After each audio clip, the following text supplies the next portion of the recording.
자, 여러분 이제 국가직 나책형 해설특강 11번부터 이어가도록 하겠습니다. 자, 11번도 두 문항 세트 문제인데요. 자, 11번 문제 같은 경우는 내용일치 문제고요. 12번은 역시 문맥적 의미 유사한 거 찾기 문제, 독해 문제입니다. 자, 보죠. 조선시대 소설은 표기 문자에 따라 한자로 표기한 한문 소설과 한글로 표기한 한글 소설 두 가지로 나뉜다. 한문 소설은 중국에서 들여온 한문소설, 조선에서 창작한 한문소설, 조선의 한글 소설을 번역한 한문소설로 나뉜다. 자, 지금 여러분 기억은 한자로 표기했다니까 이제 표기, 기억의 의미는 문자로 그러니까 적는다라는 의미를 지니는 거고요. 그다음에 니은은 번역을 했다니까 결국은 한글 소설을 조선의 한글 소설을 번역한 한문소설이니까 언어를 다른 언어로 그죠? 바꾼다. 그 번역을 말하겠죠. 자, 그다음 그리고 한글 소설은 중국 소설을 번역한 한글 소설, 조선에서 창작한 한문 소설을 번역한 한글 소설, 조선에서 창작한 한글 소설로 나뉜다. 지금 한문 소설, 한글 소설 종류를 쭉 이야기했죠. 그러면서 조선시대에 많은 한글 소설이 창작되어 읽혔지만 이를 저급한 오락물로 여겼던 당대 지식인들은 한글 소설을 외면했으므로 그에 관해 기록한 문헌을 남기지 않았다. 자, 기록한이라는 말이 나왔는데, 자, 한글 소설을 저급한 오락물로 여겨서 기록한 문헌이 없다. 반면 이들은 한문 소설, 특히 중국에서 들여온 한문 소설을 즐겨 읽고 이에 관한 많은 기록을 남겼다. 그러면 즐겨 읽고 기록을 남긴다는 얘기니까 디귿의 기록을 남긴다는 건 뭐 요즘 말로 하면 일종의 감상평? 그죠? 감상평? 그죠? 작품에 대한 의견? 그죠? 이런 거를 적는 걸 말하겠죠. 그걸 여기서 이제 기록하다. 문맥상 그렇죠. 자, 그다음. 그럼 지금 첫 번째 단락을 우리가 다 읽었어요. 첫 번째 단락의 내용은 자, 일단 문자에 따라 한글 소설과 한문 소설로 나뉘고 그다음에 그 한글 소설과 한문 소설을 좀 더 자세히 살펴보면 이런 종류들이 있고 근데 당대 이제 양반들이 저급한 오락물로 한글 소설을 취급했기 때문에 이건 거의 잘 안 읽었어. 그래서 기록이 별로 없고 감상평 같은 거는 한문 소설 쪽에 더 많아라고 얘기한 게 지금 첫 번째 단락입니다. 자, 그러면 지금 우리가 이거 총 3단락으로 구성된 글인데요. 그중에 첫 번째 단락 읽었으니까 좀 기니까 끊고 뒤에 내용일지에서 첫 번째 단락하고 관련 있는 거 있는지 한번 볼까요? 자, 1번. 조선시대의 소설은 한글 소설보다 한문 소설의 종류가 훨씬 다양했다. 자, 뭐 한글 소설은 이런 게 있고 한문 소설은 이런 게 있다고 했지만 훨씬 더 다양할 만큼 차이가 나는 그런 내용의 언급은 없었죠. 일단 뒤로 더 읽어봐도 뭐 이게 더 나올 수도 있지만 지금 첫 번째 단락만 가지고는 1번은 X가 되는 거죠. 그다음에 2번. 조선시대의 지식인들은 조선에서 창작한 한문 소설을 저급한 오락물로 여겼다. 이거는 방금 봤는데 지식인들이 저급한 오락물로 여긴 건 한문소설이 아니라 한글소설이죠. 얘도 틀렸네. 2번 틀렸고요. 3번. 한자로 필사할 때보다 한글로 필사할 때. 지금 필사에 관련된 이야기는 아직 안 나왔으니까 더 읽어봐야 될 것 같고요. 4번. 조선의 필사본 소설 중 역시나 필사본 아직 안 나왔으니까 좀 더 읽어봐야 되겠네요. 자, 1번은 첫 번째 단락만 기준으로 하면 X고요. 2번은 확실한 X고요. 3, 4번은 좀 더 읽어봅시다. 그러면 더 읽어볼게요. 두 번째 단락으로 갈게요. 중국에서 들여온 한문 소설은 조선에서도 인쇄된 책으로 읽혔기 때문에 필사본이 거의 없다. 이와 대조적으로 조선에서 창작한 한문 소설은 필사본으로 유통되었다. 조선의 필사본 소설은 뚜렷한 특징을 보이는데 한문 소설을 필사한 경우는 이본별 차이가 없는 반면 한글 소설을 필사한 경우는 그렇지 않다는 점이다. 자, 지금 여러분 두 번째 단락에서 자, 조선에서 인쇄된 책으로 읽혔기 때문에 한문 소설이 필사본이 거의 없다. 여러분 필사본이 뭐예요? 따라서 베껴 적은 본이 필사본이죠. 근데 한문 소설에 비해 조선에서 창작된 한문 소설은 중국에서 온 한문 소설에 비해 조선에서 창작한 한문 소설은 필사본으로 유통이 되었어요. 근데 그러면 조선의 필사본 소설이 또 특징이 있대. 한문 소설을 필사한 경우. 자, 필사는 베껴 쓰는 거죠. 자, 필사한 경우 2본별 내용, 2본이라는 건 이제 각각 베껴 쓴 책이 하나의 책이라도 되게 베껴 쓴 사람도 다양하고 같은 책이라도 베껴 쓴 본들이 되게 여러 개 있을 거 아니에요? 그거 이제 2본이라고 하죠. 근데 같은 책을 놓고 베껴 쓴 서로 다른 종류의 즉 심청전이라도 A가 베껴 쓴 거랑 B가 베껴 쓴 거랑 C가 베껴 쓴 건 각각 2본인데 이 2본의 내용의 차이가 거의 없다. 뭐가? 한문 소설이. 반면 한글 소설은 필사한 경우는 한글 소설 필사한 경우는 그렇지 않다. 그렇지 않다는 건 내용 차이가 아주 많다는 거죠. 자, 한글 소설은 같은 제목의 소설이라도 내용이 상당히 다양한 이본이 있었다. 이는 한문 소설의 독자는 문자 그대로 독자였던 것에 비해 한글 소설의 독자는 독자이면서 이야기를 개작하는 작자이기도 했기 때문이다. 그럼 지금 여기 두 번째 단락에서는 필사 이야기가 나오면서 한문 소설에 비해 한글 소설의 필사자들은 그냥 필사만 하는 게 아니라 이야기를 개작하는 작자가 되기도 했대요. 한자에 비해 한글은 익히기 쉽고 그만큼 쓰기도 편해서 한글 소설의 필사자는 내용을 바꾸고 싶다는 의지가 있다면 쉽게 바꿀 수 있었다. 한글 소설은 인쇄본이 아니라 필사본으로 많이 유통되었기 때문에 옮겨 쓰는 과정에서 다양한 이본이 생겼다. 자, 옮겨 쓰다의 밑줄이 그어져 있죠. 요게 지금 우리가 살펴본 여기 기역, 니은, 디귿, 리을 중에 뭐냐를 묻고 있는데요. 지금 필사할 때 한글 소설은 고쳐 쓰기가 쉬웠다. 그래서 한글 소설의 필사자들은 개작하는 작자이기도 했어. 한자에 비해 한글이 그만큼 쉽고 편해. 그래서 필사자도 내용을 바꾸고 싶다는 의지가 있으면 얼마든지 바꿀 수 있어 라고 얘기하는 거죠. 그래서 인쇄본이 아니라 필사본으로 소설이 많이 유통되었다. 되게 많이 개작하고 필사로 많이 유통을 했대요. 그래서 옮겨 쓰는 과정에서 다양한 이본이 생겨났다. 그럼 이 옮겨 쓰는 과정이란 앞에서 말한 필사본이 많고 필사하면서 이본들이 다양한 내용으로 변형되게 되었다. 왜? 그 필사하는 사람들이 개작하는 작자가 되기도 했기 때문에. 그러니까 지금 옮겨 쓰는 과정에서 다양해진 한글 소설이란 바로 필사하는 과정에서 다양해진 한글 소설을 말하겠죠? 따라서 지금 문맥적으로 가와 유사한 거 리을이라는 걸 알 수가 있어요. 그래서 우리가 일단은 12번 문제의 답을 먼저 찾을 수 있겠네요. 12번 문제는 답이 4번이어야 되겠죠? 자, 그러면서 지금 우리가 두 번째 단락을 다 읽었습니다. 근데 세 번째 단락은 짧으니까 세 번째 단락까지 다 읽고 나서 이제 내용일지 찾아볼게요. 조선시대 소설을 이해하는 데 있어서 소설을 표기한 문자는 무엇보다 중요하다. 표기 문자는 소설의 종류를 나누는 기준이 되었을 뿐 아니라 소설의 감상 및 유통, 이본 생산에 직접적인 영향을 미쳤다.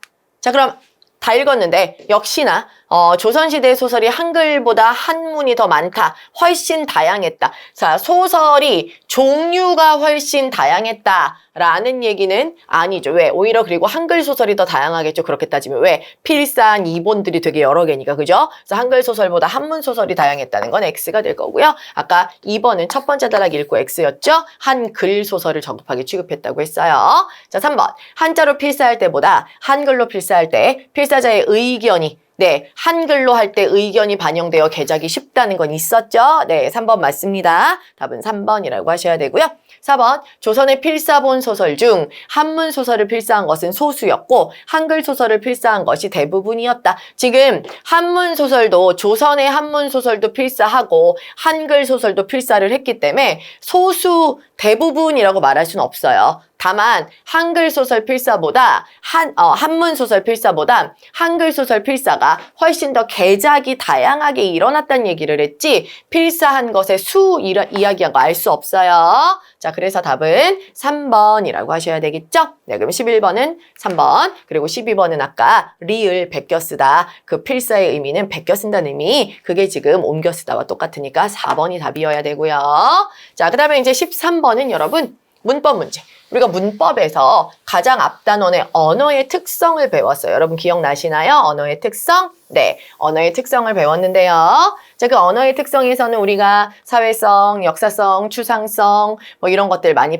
기호성, 자의성 뭐 이런 거 많이 배웠잖아요. 근데 그것들에 대해서 언급하고 사례가 되는 걸 찾으라고 했는데 사실 이 문제는 공부를 이미 해놓으신 분들은 너무 쉽게 찾을 수 있는 문제였지만 사실 그 파트 추상성, 사회성, 뭐 역사성 이런 파트를 언어의 특성을 공부를 안 하고 가신 분들은 이 설명만 가지고는 답을 찾기가 무척 어려웠던 문제였습니다. 자, 일단 볼게요. 자, 추론한 내용으로 적절한 거 찾으래요. 언어에는 중요한 몇 가지 특징이 있다. 첫째, 언어의 형식인 말소리와 언어의 내용인 의미 간에 필연적 관계가 없다. 이를 자의성이라고 한다. 즉, 어떤 내용을 나타내는 형식은 약속으로 정할 뿐이라는 것이다. 자, 여기서 그냥 자의성 설명이 끝났어요. 자의성. 뭐라고? 언어의 형식인 말소리와 내용인 의미 사이에 관계가 필연성이 없다. 필연적이지 않다. 우연적이란 얘기죠, 그러면. 다른 말로 바꾸면 필연적이지 않으니까 우연적이라는 거야. 즉, 말소리와 의미의 관계가 예를 들어 발음이 칠판이면 그 칠판이라는 말소리에 분필로 적는 판이라는 의미가 반드시 들어있을 필연성은 없다고요. 사실 칠판이라는 발음으로 발에 신는 것이라는 이름을 대신할 수도 있어요. 너 오늘 칠판 새로 사서 신었니? 신발 새로 사서 신었니? 신발을 칠판이라고 할 수도 있단 말이죠. 왜요? 어차피 그 말소리와 그 안에 담긴 뜻은 필연성이 없기 때문에 우리가 연결하는 대로 가는 거야. 그걸 우리는 자의성이라고 하죠. 근데 여기까지만 읽으면 사실 여러분 이것만으로는 여기 선지 1번 같은 언어 안에서 다양한 방언 형태가 존재한다는 것은 자의성을 보여주는 사례다. 이거 판단하기 쉽지 않거든요. 안 배우신 분들은. 자, 그럼 좀 잠시만 뭐 선지 1번에도 있으니까 얘기를 하면 우리 자의성의 사례로 뭘 배웠나요? 방언. 그 다음에 외국어.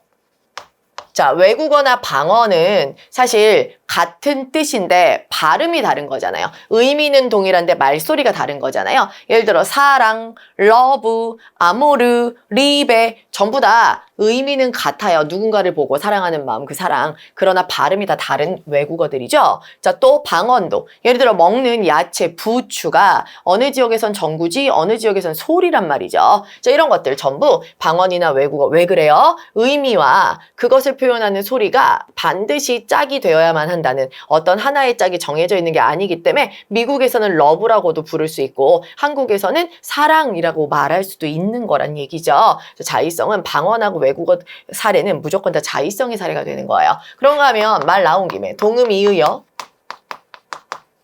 이음 동의어. 뭐죠 이거는? 자, 소리가 같은데 뜻이 다르거나 뜻이 같은데 소리가 다른 말들. 자, 이런 것도 사실은 다 뭐예요? 말소리와 의미가 1:1 대응이 아니기 때문에 뭐 책을 파는 곳인데 누구는 책방이라고 하고 누구는 서점이라고 하고 왜 똑같은 의미인데 말소리가 달라? 왜? 이음 동의어. 소리는 다른데 의미가 똑같아? 원래 소리와 의미 사이에 필연성이 없기 때문에 막 만들다 보면 컨셉이 서로 달라. 같은 뜻인데도 발음이 서로 달라지거나 혹은 컨셉이 겹칠 수가 있단 말이죠. 자, 이런 것들 대표적인 바로 자의성의 사례죠. 그런가 하면 자의성에는 사회성 이나 역사성, 요 글에 바로 나온 사회성과 역사성도 사실은 큰 범위에서는 자의성의 범주에 속한다고 했죠. 자, 왜 자의성의 범주에 속하냐 하면 지금 사회성은 밑에도 나오겠지만 사회적 약속이잖아요. 여기 나왔죠? 자, 읽어볼게요. 여기. 둘째, 언어에서 형식과 내용의 관계에 대한 사회적 약속은 한 번 정해지면 개인이 쉽게 바꿀 수 없다. 이를 사회성이라고 한다. 자, 언어는 사회적 약속이고 개인은 못 바꾼다. 요걸 이제 사회성이라고 했는데 사회적 약속, 이 약속이라는 측면에서 보면 얘가 약속이라는 측면에서 보면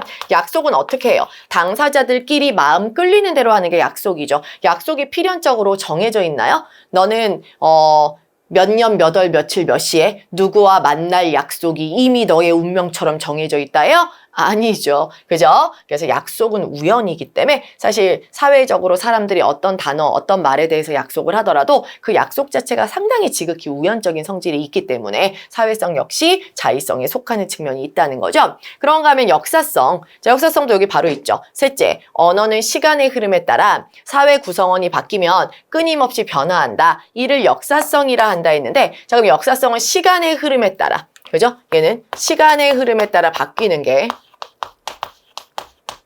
그죠? 시간의 흐름이 중요하고 자, 이 흐름에 따라 바뀌는 게 역사성이라는 얘기인데 자, 이 말소리와 의미 사이의 관계가 우연일 뿐 필연성이 없기 때문에 시간이 지나면 또 이 관계, 이 짝이 서로 바뀌기도 하고 달라지기도 한다. 왜? 어차피 우연한 만남이었으니까 또 우연히 달라질 수 있는 거. 이런 거 다 역사성이죠. 자, 그래서 얘네들을 지금 우리가 다 읽으면서 사실 이것들이 전부 자의성의 범주에 속할 수 있다. 사회성, 역사성까지 얘기했는데 사회성은 사회적 약속, 개인이 못 바꾸는 거. 역사성은 시간의 흐름에 따라 말이 바뀌는 거.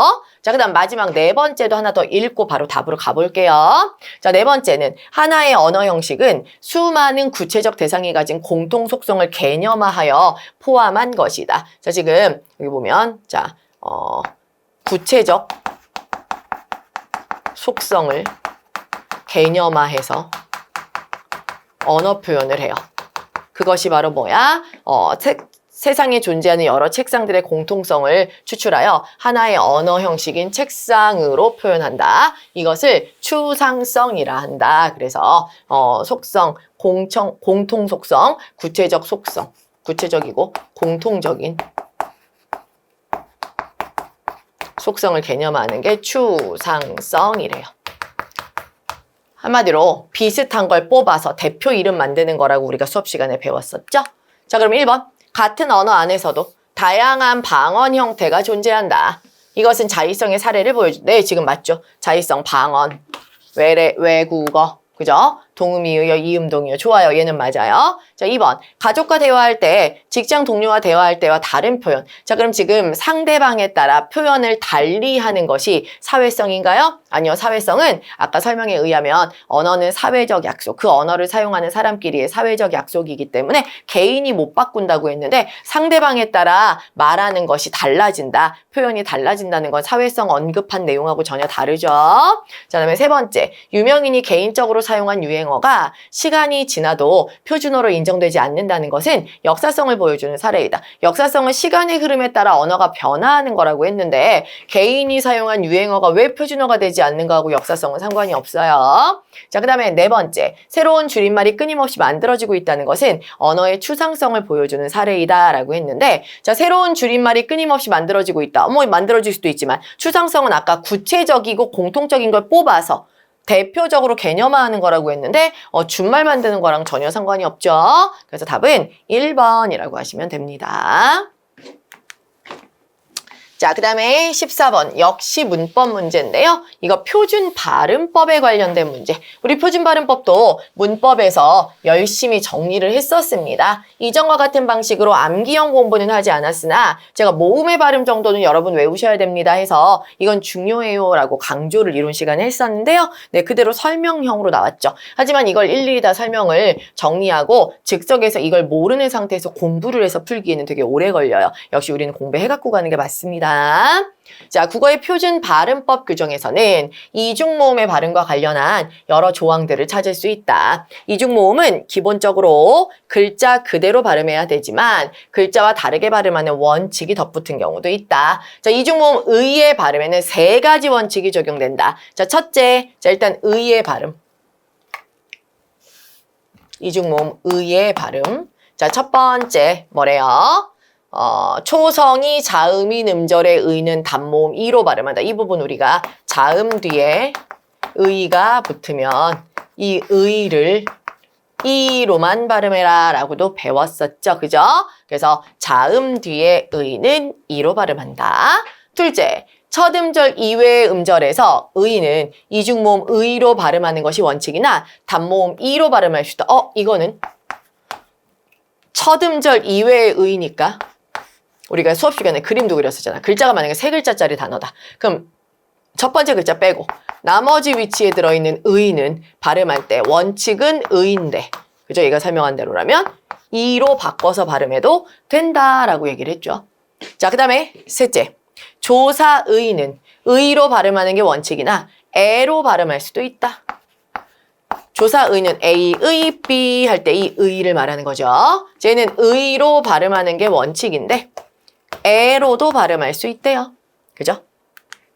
그래서 이제 여기에 예를 줬죠. 무니 할 때 니는 그러면 지금 첫 번째 원칙에 따라 자음 뒤에 의니까 이로 발음해야 돼. 그래서 무니로 발음해야 되는데 두 번째 원칙에 따르면 무느이도 가능하다. 그죠? 그래서 무니로도 무느이도 가는 거. 왜? 무니 할 때 니는 두 번째 음절이니까 그죠? 무느이도 가능하고 무니도 가능하게 된다. 이걸 지금 설명하는 거죠. 그래서 첫째와 둘째가 충돌할 때 그럼 얘네 둘 어떡하냐? 첫째 원칙을 따른다.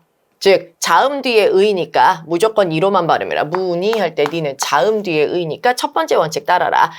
이음절에 의 따르지 말고 자음 뒤에 의를 따라라 이거죠. 네, 그래서 뭐 이렇게 문의도 그렇고 딱 설명이 되어 있습니다. 하지만 아까도 얘기했지만 우린 이미 이거를 다 공부를 했고 앞에서 원칙을 다 말해줬기 때문에 사실은 이해가 안 되고 공부를 안 했다면 뒤에 있는 예까지 살펴보면서 공부를 해서 즉석에서 답을 찾아야 되겠지만 대체적으로 공부하신 분들은 먼저 원칙 정리 정도만 된다면 여기 본문에서 바로 된다면 그럼 바로 그냥 선지에 가서 우리가 찾을 수 있겠죠? 자, 꽃의 향기에서 자, 의는 조사입니다. 그럼 조사는 아까 의도 되고 애도 된다고 했으니까 연음되면 꼬츠이가 되거나 아니면 꼬채. 왜요? 연음되면 의, 원칙은 의, 그 다음에 애, 허용은 애, 의, 애가 가능하니까 치읓이 넘어가면 츠이, 체가 되는 거니까 두 가지 발음이 가능한 거예요. 자, 그 다음에 거의에서 의는 이음절이니까, 그죠? 두 번째 음절이니까 한 단어에서 두 번째 음절은 의도 되고 이도 된다고 했죠? 자, 그래서 거의라고 발음해도 되고요. 거이라고 발음해도 되겠죠? 여기 한 가지 발음만 가능한 거 아니고요. 두 가지, 거의와 거이 다 됩니다. 이음절 이하의 의는 의도 되고 이도 되니까요. 자, 그 다음에 세 번째, 편의점. 자, 편의점의 의 역시 단어의 이음절 이하니까 자, 니은이 연음되면 자, 의도 되고 이도 되니까 편의점이 될 수도 있고 편의점이 될 수도 있고 의로 발음하냐 이로 발음하냐에 따라 편의점이나 편의점 둘 중에 하나 되죠. 자, 그 다음 네 번째, 한 칸을 띄고 쓴다 할 때 띄고는 자음 뒤에 의죠. 얘는 자음 뒤에 의. 자, 자음 뒤에 의는 이로만 발음한다고 했기 때문에 띄고 하나로만. 여기 아까 자음 뒤에 의는 이로만 발음한다 했죠. 그래서 띄고 한 가지 발음만 갖는 거 맞습니다. 틀린 것은 여기 2번이네요. 두 가지 발음되는 2번입니다. 자, 15번부터는 논리 퀴즈 문제예요. 우리가 논리식으로 바꿔서 정리하는 연습들을 많이 해봤기 때문에 얘도 마찬가지로 논리식으로 정리를 하시면 더 빠르게 풀 수가 있겠죠. 자, 괄호 안에 들어갈 말 했어요. 자, 전체적으로 읽어주시고 이제 빈칸에 채울 조건을 좀 찾아주시면 되는데요. 자, 봅시다. 갑이 설명에는 다음 달 셋째 주 목요일이나 넷째 주 목요일에 개최해야 합니다. 그랬어요. 자, 갑의 의견을 정리하면 자, 그냥 기니까 셋째 주 목요일, 넷째 주 목요일이니까 그냥 셋째 주 또는 나, 이 나니까 오어죠. 또는 선언문. 자, 넷째 주 목요일, 넷째 주. 이렇게 할게요. 자, 그랬더니 을이 뭐라고 얘기를 했어요. 그랬더니 병이 설명회를 다음 달 셋째 주 목요일에 개최하면, 즉 셋째 주에 하면 조건문이네요. 자, 하면 조건 뭐래요? 홍보 포스터 제작을 이번 주 안에 완료해야 합니다. 그랬어요. 자, 포스터 이번 주. 자, 요게 병의 이야기고요. 그래서 정의 뭐래요? 자, 여러분의 의견대로 하자면이니까 여기 있는 걸 모두 종합하면 그 결론이네요. 여러분의 의견대로 하자면. 셋을 모두 종합하면 뭐라고? 이번 주 안에 홍보 포스터 제작을 완료해야 되겠군요. 포스터 이번 주가 결론이네요. 그죠? 그러면 포스터 이번 주는 확실한 결론이니까 여기 위에서 포스터 이번 주가 나올 수 있도록 해줘야 돼. 근데 여기 보시면 포스터 이번 주 여기 있잖아요. 그럼 포스터 이번 주가 결론으로 내려오려면 전제, 셋째 주에 개최해야 된다는 거. 셋째 주 개최는 확정이 돼야만 포스터가 이번 주에 만들어져야 된다는 결론이 나오는 거예요. 그럼 지금 셋째 주 또는 넷째 주, 요거는 지금 둘 중에 하나를 선택해야 되는데 지금 여기서는 셋째 주가 확정돼야 되거든요. 자, 이럴 때 여러분 일단 우린 요걸 어떻게 합니까? 요게 지금 선언문이기 때문에 조건문으로도 한번 바꿔볼 수 있어요, 여러분. 자, 보시면 not 셋째 주이면 넷째 주 조건문이, 그죠? 그러면 이제 선언을 조건화한 거예요. not을 붙이죠. not 셋째 주이면 넷째 주. 근데 이게 또 지금 우리는 셋째 주에 not이 안 붙은 게 필요하니까 이럴 경우는 다시 어떻게 하면 돼요? 대우로 바꿔보시면 되죠. 대우 해볼게요. 그럼 순서가 바뀌죠. 자, not 넷째 주, 낫을 붙여서 순서 바꾸죠. 전건, 후건. 자, 낫, 넷째 주면 저기서 낫이 없어지면서 셋째 주이다가 되겠죠. 자, 그럼 여러분 지금 보시면 자, 이 갑의 의견에 따르면 자, 넷째 주에 하지 않으면 셋째 주에 하는 거예요.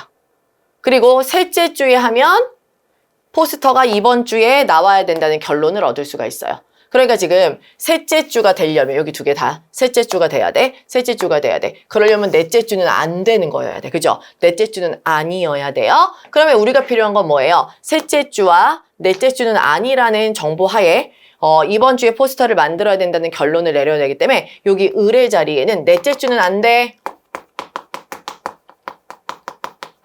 요 조건이 들어가줘요. 즉, 둘 중에 어차피 선언문이니까 얘가 되고 얘가 안 되고 얘가 안 되고 얘가 되고 아니면 둘 다 되고여야 되는데 자, 이때 뭐래요? 지금 넷째 주는 안 되고 셋째 주여야만 지금 이 결론을 내릴 수 있기 때문에 이쪽이 맞게 되려면 이쪽은 부정을 해줘야 되기 때문에 넷째 주가 안 된다는 조건이 하나 들어가줘야 어떻게 돼요? 셋째 주에서 포스터 이번 주에 만든다는 결론을 얻을 수가 있습니다. 따라서 지금 다시 정리하자면 결론, 포스터가 이번 주에 나와야 된다는 결론을 토대로 이 포스터가 이번 주에 나와야 된다는 결론이 만들어지려면 전제로 셋째 주에 개최해야 된다는 전제가 반드시 확립이 돼야 되고요. 그러면 셋째 주에 개최를 하려면 이 첫 번째 조건에 의해서 넷째 주에 하면 안 된다라는 조건이 하나 더 만들어줘야 되기 때문에 그래야 셋째 주에 한다는 조건이 성립이 되기 때문에 결과적으로 셋째 주에 개최한다는 조건을 성립시키기 위해서는 넷째 주는 안 된다라는 하나의 진술이 또 필요하다는 거죠.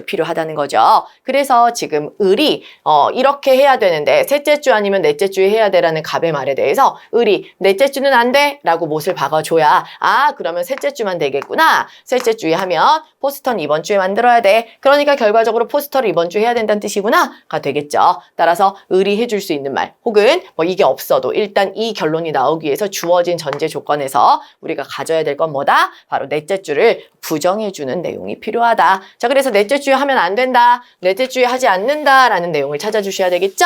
자, 답은 3번이네요. 넷째 주에 개최하지 않는다. 개최할 수 없다. 3번이 답이 돼야 되겠죠. 이렇게 논리식 정리하시고 그 다음에 선언문, 조건문 관계 파악하시고 우리 배웠던 대로 확정적인 거 혹은 결론이 나왔다면 결론부터 시작해서 계속 걔를 포함하고 있는 그 필요한 아이들을 포함하고 있는 조건으로 가서 여러분이 답을 찾아주시면 됩니다.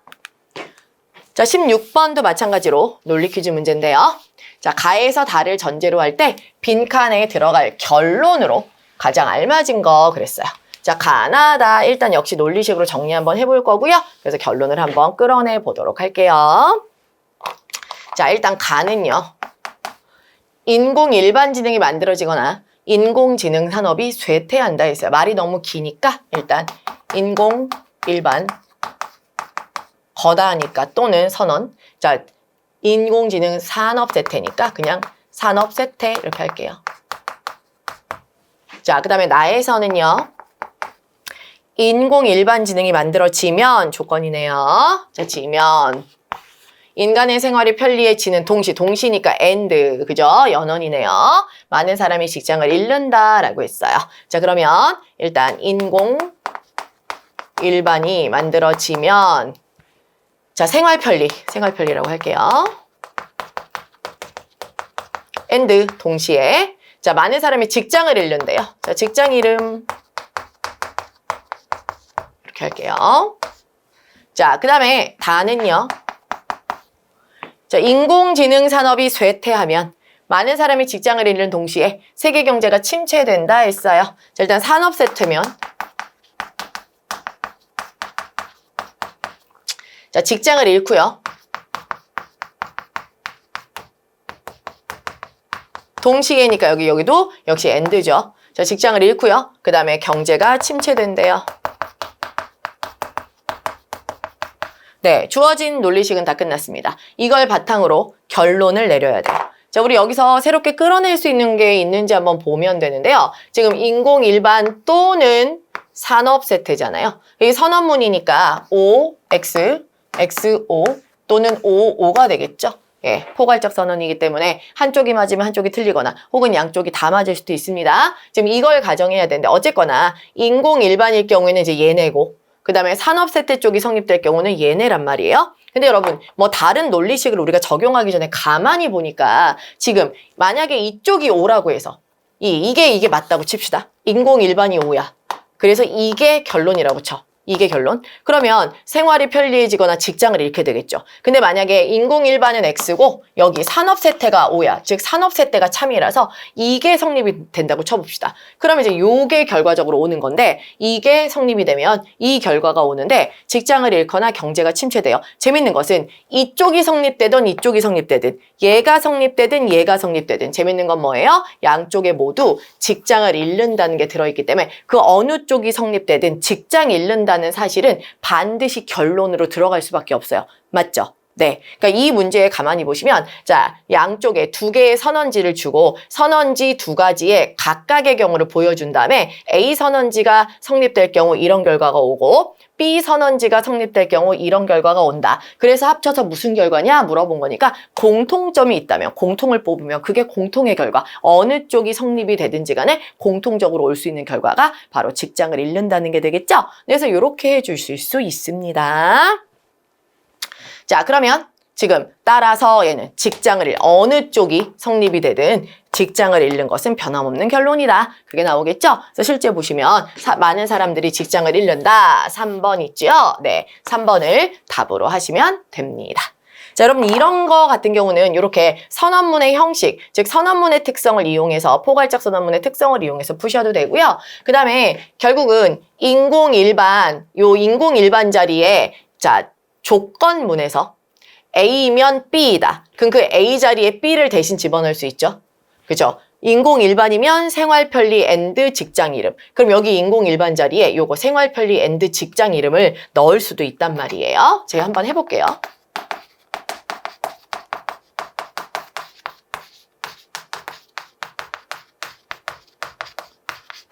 이거를 제가 인공일반 대신에 넣었어요. 그리고 이제 선언문. 산업세태 대신에 요거를 집어넣어 볼게요. 직장 이름 앤드 경제 침체.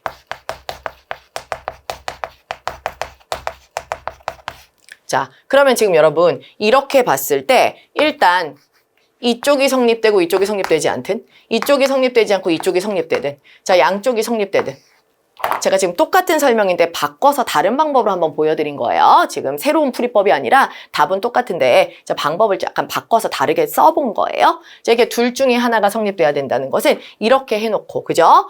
인공일반과 산업세태 중에 어느 쪽이 성립된 것인가. 그래서 그 결론을 끌어내야 되는데 이쪽이 성립되든 이쪽이 성립되든 아까 미리 앞에서 풀이에서 나왔듯이 직장을 잃는다는 건 이쪽이나 이쪽에 모두 들어있기 때문에 이쪽이 O라면 얘가 포함되고 이쪽이 O라면 얘가 포함돼서 결과적으로는 얘는 언제나 포함된다. 그러니까 답은 얘다라는 걸 다시 한번 설명해 드린 거예요. 생각해 볼 때 그냥 놓고 그냥 이렇게 놓고 얘가 성립되고 얘가 성립 안 됐을 때 얘가 성립 안 되고 얘가 성립됐을 때 그냥 이렇게 봐도 되지만 적어 놓는다면 이렇게 적어 놓고도 생각해 볼 수 있다는 얘기예요. 좋아요. 답은 3번입니다. 자, 17번도 역시 논리 퀴즈예요. 자, 17번은요. 진술이 모두 참일 때 반드시 참인 것을 찾으시오라고 했어요. 자, 갑이 제주도 출장을 가면 을은 제주도 출장을 가지 않는다. 자, 첫 번째 조건. 자, 갑 제주이면 을은 낮제주예요. 가지 않는다고 했으니까요. 자, 두 번째. 자, 을이 제주도 출장을 가지 않으면 자, 을이 낮제주 하면 병은 휴가를 내지 않는다. 낮 병 휴가네요. 근데 세 번째 조건 보니까 병이 휴가를 낸대요. 병 휴가. 그럼 여러분 지금 확정명제가 있어요. 항상 우리가 확정명제가 있을 때는 확정명제를 활용하는 게 되게 중요하다고 했죠. 자, 확정명제. 자, 그러면 병이 휴가 가는 건 확정이에요. 근데 병의 휴가를 언급한 건 2번의 논리식인데요. 이거 대우로 바꿔볼게요. 자, 병 휴가는 을 제주다. 이렇게 되는 거죠. 따라서 병의 휴가가 확정됐기 때문에 여기 대우에서 병의 휴가가 확정된다면 을이 제주에 가는 것도 결국은 확정이네요. 그죠? 얘가 하나가 확정됨으로써 확정이 또 확정을 가져오죠. 자, 을이 제주를 가요. 그 을 제주는 여기 지금 대우로 바꿔볼게요. 자, 을 제주는 낮값 제주가 되겠죠. 자, 그래서 여기 지금 을이 제주에 가는 게 확정됐기 때문에 자, 을 제주가 확정이라면 낮갑 제주도 확정이죠. 따라서 지금 을이 제주에 가고 병은 휴가를 내고 갑은 제주에 가지 않는 겁니다. 여기 보시면 갑이 제주 출장을 가지 않는다. 1번이 답이 돼야 되겠죠. 그래서 요거는 가장 논리 퀴즈 지금 우리 여기 세 문제 나온 것 중에 가장 좀 간단하게 여러분이 빨리 풀 수 있었던 유형이기도 해요. 답은 1번입니다. 자, 그 다음에 18번은요. 논지의 강화 약화 역시 우리가 연습했던 내용 중에 논지의 강화 약화 문제가 나왔네요. 자, 일단 논지 강화 약화는 여러분 풀 때 어떻게 풀어야 되죠? 논지를 확실하게 파악을 하셔야 이 글의 논지와 똑같은 입장이다. 그러면 강화. 이 글의 논지와 다른 반대되는 입장이다. 약화. 이 글의 논지와 관련 없는 얘기다. 무관이라고 하셔야 되겠죠. 자, 그럼 한번 볼게요. 자, 논지를 강화하는 거 찾기입니다. A국은 도시 이외 지역의 초, 중, 고 교사가 부족하다. 이 상황을 심각하게 받아들인 A국 정부는 도시 이외 지역의 교사 충원율을 높이기 위해 도시 이외 지역의 교사 연봉을 10% 인상하고 교사 양성 프로그램을 확대하는 정책을 제시했다. 자, 지금 교사 연봉 10% 인상, 교사 양성 프로그램 확대하는 정책을 제시했대요. 도시 이외 지역의 교사 충원율을 높이기 위해서. 근데 하지만 지금 이 글의 논지를 파악해야 돼요. 벗이 나왔으니까 뒤쪽이 핵심이겠죠. 자, 하지만 이 정책은 근본적인 해결책이 되기 어렵다 했으니까 이 글의 논지는 교사 연봉 인상이나 아니면 교사 양성 프로그램 확대가 도시 이외 지역 교사 충원율을 높이는데 좋은 방법이 되기 어려워. 그거 해결책 되기 어려워라고 했어요. 이걸로는 해결 안 될 거야 라는 거죠. 자, 문제를 해결하기 위해서 단기간에 교사 수를 늘리거나 교사 연봉을 인상하기보다는 도시 이외의 지역에 근무할 수 있는 충분한 교육 환경과 사회 기반 시설을 확충하는 것이 급선무다. 자, 이 사람의 주장은 이거네요. 이 연봉 인상이나 교사 양성 프로그램 확대보다는 자, 혹은 양성 프로그램, 교사 양성 프로그램 이것보다는 이거는 글쎄 의문을 제기했죠. 이거는 딱히 좋은 해결안이 되기 어려워. 내가 제시하는 건 뭐야? 자, 환경, 기반 시설 이런 거를 확충해줘야 돼. 이게 필요해. 라고 지금 이야기한 거예요. 그래서 현직 교사들뿐 아니라 교사를 지망하는 대학 졸업 예정자들 다수는 교육 환경과 사회 기반 시설이 열악한 도시 이외의 지역에서 일하기를 꺼리기 때문이다 라고 했어요. 자, 그럼 이제 봅시다. 1번 A국은 정부의 교육 예산이 풍부해서 도시 이외 지역의 교육 환경과 도시 교육 환경에 별 차이가 없다는 것이 발견됐다. 지금 이 사람이 지금 여기 제가 교육을 안 썼지만 앞에 논지가 교육 환경과 기반 시설을 확충해야 된다잖아요. 근데 이미 그 나라는 도시든 도시 이외 지역이든 교육 환경에 별 차이가 없어. 그럼 교육 환경 개선하자 혹은 교육 환경을 갖추자라는 의미 자체가 이 주장 자체가 의미가 없어지겠죠. 그죠? 이건 강화하는 주장이 아니겠죠. 자, 2번 A국에서 도시 이외의 지역에 근무하던 사회 초년생들이 연봉을 낮춰서라도 도시로 이직한 주된 이유는 교통시설의 부족으로 밝혀졌다. 지금 교통시설의 부족 때문에 실제 연봉을 적게 받더라도 도시로 가겠다. 그럼 얘네는 지금 연봉이 중요한 애들이 아니고요. 시설이 더 중요한 애들이죠. 자, 연봉 인상? 글쎄. 그걸로 해결될까? 시설을 잘 확충하는 게 필요해라는 이 글의 논지와 딱 맞아 떨어지죠? 네, 2번은 이 글의 논지를 강화하는 내용입니다. 자, 2번이 답이겠죠? 그 다음에 3번이요. A국과 유사한 상황이었던 B국에서는 교사 연봉을 5% 인상한 후 이외의 지역, 도시 이외의 지역에서 1인당 교사 비율이 증가했다는 건 교사 수가 늘었다는 거죠. 자, 연봉 인상이 교사 수를 늘게 했다. 그럼 지금 이 사람이 연봉 인상 딱히 해결책 안 돼. 그것보단 교육 환경이나 시설 확충이야 라고 했는데 연봉 인상으로 됐는데 교사 많이 늘었는데? 라고 하면 이 사람의 주장과 반대. 이 사람은 안 될 거라고 했지만 됐어요. 그죠? 약화죠. 자, 그 다음에 4번. A국과 유사한 상황이었던 C국에서는 교사 양성 프로그램을 확대한 이후에 도시뿐 아니라 도시 이외의 지역에서 교사의 수가 크게 증가했다. 자, 얘는 보시면 유사한 상황이었던 C국에서 뭐래요? 양성 프로그램, 이거. 프로그램을 확대해서 지금 도시뿐만 아니라 이외 지역도 교사 수가 크게 증가했어. 그럼 이것도 아까 연봉 인상 안 될 거라고 했는데 연봉 인상으로 해결됐어. 이것도 양성 프로그램이 딱히 무슨 효과가 있겠냐 했지만 효과 있었어. 이거 전부 다 강화하는 주장 아니겠죠? 네, 그래서 답은 2번이라고 하셔야 됩니다. 자, 그 다음에 19번. 가를 강화하는 것으로 적절한 걸 찾으시오. 자, 볼게요. 쿠는 자연과학과 사회과학 모두를 포함하는 과학의 발전 단계를 세 시기로 구분한다. 패러다임을 한 번도 정립하지 못한 전 정상과학 시기, 하나의 패러다임이 지배하는 정상과학 시기, 기존 패러다임이 새 패러다임으로 교체되는 과학혁명 시기가 그것이다. 자, 지금 보시면 전 정상과학, 그 다음에 정상과학 시기, 그리고 과학혁명 시기라고 했어요. 그래서 얘네 보니까 패러다임을 한 번도 정립하지 못한 게 전정상, 그 다음에 하나의 패러다임이 있는 게 정상, 그리고 새 패러다임으로 교체되는 게 혁명 시기래요. 그러니까 얘는 패러다임 없음. 얘는 하나의 패러다임. 얘는 패러다임 교체. 다른 패러다임으로 바뀐다는 거죠. 자, 이게 지금 특징이래요.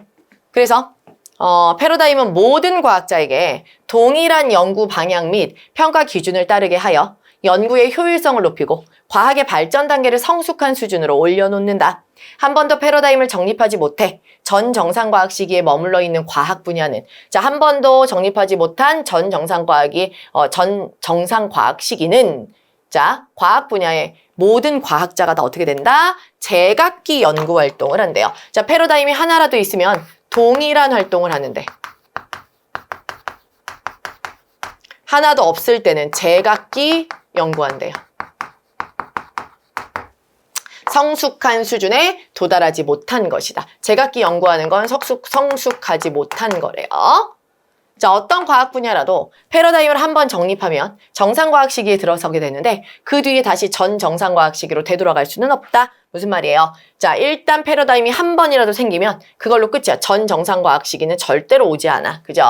자, 그래서 정상과학 시기는 언제나 과학혁명 시기로 이어지고 과학혁명 시기는 언제나 정상과학 시기로 이어지기 때문이다. 자, 그래서 얘네 둘이 항상 돌고 돌면서 하나의 패러다임이 생기면 교체되고 다시 또 교체된 패러다임이 또 교체되고 왔다 갔다 한대요. 자, 그래서 정상과학 시기의 과학자는 동일한 패러다임에 따라, 과학혁명 시기의 과학자는 기존 패러다임 혹은 새 패러다임에 따라 과학활동을 하기에 그 두 시기의 과학 분야는 모두 성숙한 수준에 달해 있는 것이다. 그래서 이들은 성숙했대요. 성숙한 수준이래요.